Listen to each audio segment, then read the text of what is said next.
ಪ್ರಭು ಯೇಸುವಿನಲ್ಲಿ ಅನುಗ್ರಹಿತರಾದ ಪ್ರಿಯರೇ, ದೇವರ ವಾಕ್ಯ ಆಲಿಸಲು ಲಭಿಸಿದ ಈ ಸಮಯಕ್ಕಾಗಿ ನಮಗೆ ಸರ್ವಶಕ್ತ ದೇವರಲ್ಲಿ ಕೃತಜ್ಞತೆಯನ್ನು ಸಲ್ಲಿಸೋಣ. ಪ್ರಭುವೇ, ನಿಮ್ಮ ವಾಕ್ಯ ಆಲಿಸುವ ಎಲ್ಲಾ ಆತ್ಮೀಯರನ್ನು ಚಿಕ್ಕ ಮಗುವಿನಿಂದ ವಯಸ್ಸಾದ ವ್ಯಕ್ತಿಯ ತನಕ ಯಾರೆಲ್ಲ ಸಭಾ ವ್ಯತ್ಯಾಸ ಇಲ್ಲದೆ, ಜಾತಿ ಮತ ಭೇದವಿಲ್ಲದೆ ದೇವರ ವಾಕ್ಯವನ್ನು ಆಲಿಸಿ ಪ್ರಾರ್ಥಿಸುವುದು, ಅವರೆಲ್ಲರನ್ನು ನೆನೆಸಿ ಪ್ರಾರ್ಥಿಸುತ್ತೇನೆ.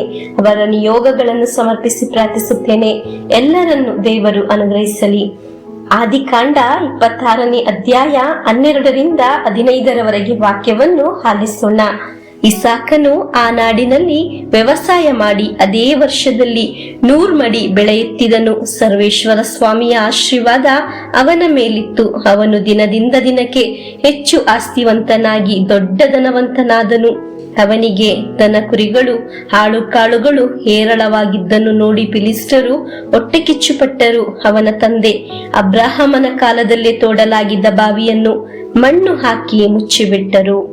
ಪ್ರಿಯರೇ, ಫಿಲಿಸ್ಟರಿಗೆ ತಿಳಿಯಿತು, ಈ ಬಾವಿ ನೀರು ಇರುವುದರಿಂದ ಆಗಿದೆ. ಇಸಾಕನು ಹೀಗೆ ಅಭಿವೃದ್ಧಿ ಹೊಂದುವುದು. ಪ್ರಿಯರೇ, ನಿಮ್ಮೊಂದಿಗೆ ಒಂದು ಕಾರ್ಯವನ್ನು ಹೇಳಲೇ?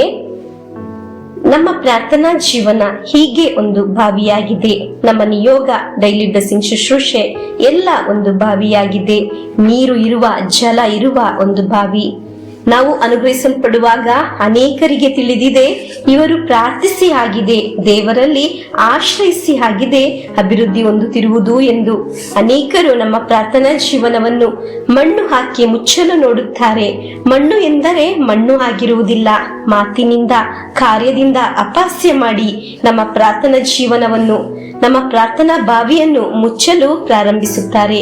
ಆಗ ನಾವು ಯೋಚಿಸುತ್ತೇವೆ, ಇನ್ನು ಪ್ರಾರ್ಥಿಸುವುದು ಬೇಡ, ಪ್ರಾರ್ಥಿಸಿ ಏನು ಪ್ರಯೋಜನ, ಸಾಕು ಎಂದು. ಆದರೆ ಇಸಾಕನು ಹಾಗೆ ಯೋಚಿಸಲಿಲ್ಲ. ಅದಾಗಿದೆ ಆದಿಕಾಂಡ 26ನೇ ಅಧ್ಯಾಯ 18ರಲ್ಲಿ ನಾವು ನೋಡುವುದು. ಆ ವಾಕ್ಯವನ್ನು ಆಲಿಸೋಣ. ಅಬ್ರಾಹಮನು ತೋಡಿಸಿದ ಬಾವಿಗಳನ್ನು ಅವನು ಸತ್ತ ಮೇಲೆ ಫಿಲಿಸ್ಟರು ಮುಚ್ಚಿ ಹಾಕಿದ್ದರಿಂದ ಇಸಾಕನು ಅವುಗಳನ್ನು ಮರುಳಿ ತೆಗೆಸಿ ತಂದೆ ಇಟ್ಟಿದ್ದ ಹೆಸರುಗಳನ್ನೇ ಇಟ್ಟನು. ಪ್ರಿಯರೇ, ಯಾರೆಲ್ಲ ಏನಾದರೂ ಹೇಳಿದರೂ ನಮಗೆ ಅನುಗ್ರಹ ಬರುವ ಶುಶ್ರೂಷೆಯನ್ನು, ಪ್ರಾರ್ಥನೆಯನ್ನು, ದೇವರ ವಾಕ್ಯವನ್ನು ನಾವು ಪುನಃ ಗಟ್ಟಿಯಾಗಿ ಹಿಡಿದುಕೊಳ್ಳಬೇಕು, ಪುನಃ ಪ್ರಾರ್ಥಿಸಬೇಕು. ಹಲ್ಲೆಲೂಯ. ಪ್ರಿಯರೇ, ಈ ಶುಶ್ರೂಷೆ ಒಂದು ಜಲ ಇರುವ ಬಾವಿಯಾಗಿದೆ.